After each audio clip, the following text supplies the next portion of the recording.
Hello and welcome to another edition of a Video Tuesday Tapestry. Today I'd like to share with you some brief reflections on Lent. We're now approaching Lent, and this is a wonderful time in our church. I like to think of it as a retreat. Lent itself, the word Lent, refers to springtime. That's the origin of the word, the etymology of the word. And that's very appropriate because Lent is new life. It's a time of spring when we prepare to celebrate the greatest mystery of all, the mystery of Easter. Actually, I like to think of Easter as a 90-day celebration that begins on Ash Wednesday and it ends on Pentecost. 40 days of Lent and 50 days of the Easter season, 90 days together to celebrate the resurrection of Jesus Christ from the dead. And so I think of Easter as a multifaceted diamond. If you have a diamond, for example, the diamond would be Easter, and then the facets of the diamond would be the various celebrations throughout the celebration of Lent and the Easter season. So Ash Wednesday, Palm Sunday, Good Friday, Easter itself, of course, Ascension, Pentecost. These are all celebrations, all aspects of the gift of life that Jesus gave us in his resurrection from the dead when he conquered sin and death once and for all. In the very early church, when people gathered to celebrate Easter, it was basically a three-day event, what we now call the Sacred Triduum. We would have the Mass of the Lord's Supper, Good Friday, and then the Easter Vigil coming at the end of Holy Saturday. People realized in the church that it would be good for us to prepare more. And so there were gradually added more preparation to be prepared to celebrate this great Triduum, these important feasts and solemnities in our lives. And eventually that time of preparation got stretched out to the entirety of Lent. And then at the very end, they tacked on a few more days so that it would have that symbolism of the 40 days that Jesus spent in the desert. And so that's why we call it a Lenten retreat, following our Lord, spending 40 days in the desert. Technically, Sundays don't count as Lent. Sunday is always a celebration of Easter, and so the Sundays of Lent are always kind of a time out, if you will. So, what do we do in Lent? Well, as I've tried to indicate, Lent is a time to prepare for Easter. So our goal, our focus, our attention is always spent on Easter. It's all about celebrating the resurrection of Jesus Christ. And so what I'm doing is to unite myself more closely with Christ and his suffering, death, and resurrection. Typically we call that the Paschal Mystery. And so what I do in Lent is I do things that will enable me to draw closer to Christ.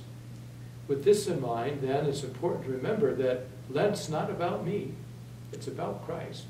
So when I get to the end of Lent, I don't want to say, oh, good going, John. You gave up candy for 40 days and 40 nights. You must be really great. No, not a good idea. What Lent is about is to do things that will enable us to draw closer to Christ. What are those things? Basically, the church recommends prayer, fasting, and almsgiving. Those are the things of Lent, if you will. To pray, to spend time in quality prayer, to read the scriptures, to reflectively pray over the passion and death and resurrection of Christ, to engage in the Stations of the Cross, to go to a parish penance service. These are all ways of us to involve ourselves in prayer. In terms of fasting, this is a traditional, time-honored practice of the church. To fast in a way that would be healthy, not to get sick, but to fast as a reminder that I hunger for Christ, I long for Christ, that I am empty without Christ. And finally, almsgiving, to give to the poor and to the needy as a sign of my willingness to join with Christ and to put my faith into action. And on a spiritual level, all three of these practices, prayer, fasting, and almsgiving, are all reminders of my neediness, my poverty.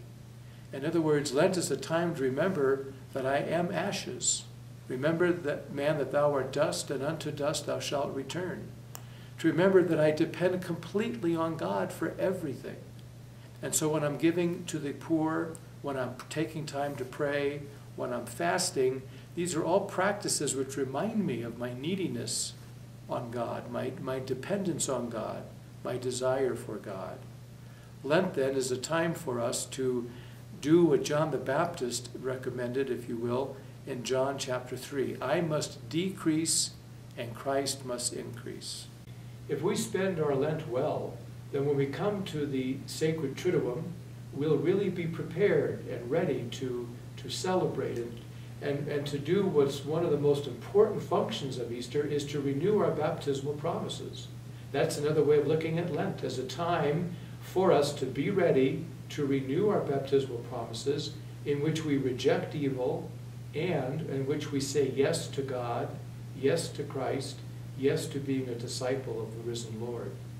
And so we'll be ready to renew our promises with those who will be received into the church. Lent is a very important time, of course, for those in the RCIA way of life.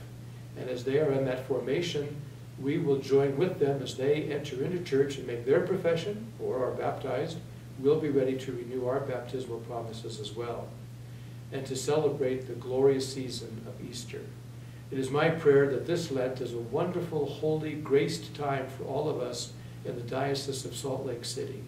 I pray that we'll all together be able to draw closer to one another and to the risen Christ when we celebrate his resurrection in just 6 weeks. God bless you, and all the best.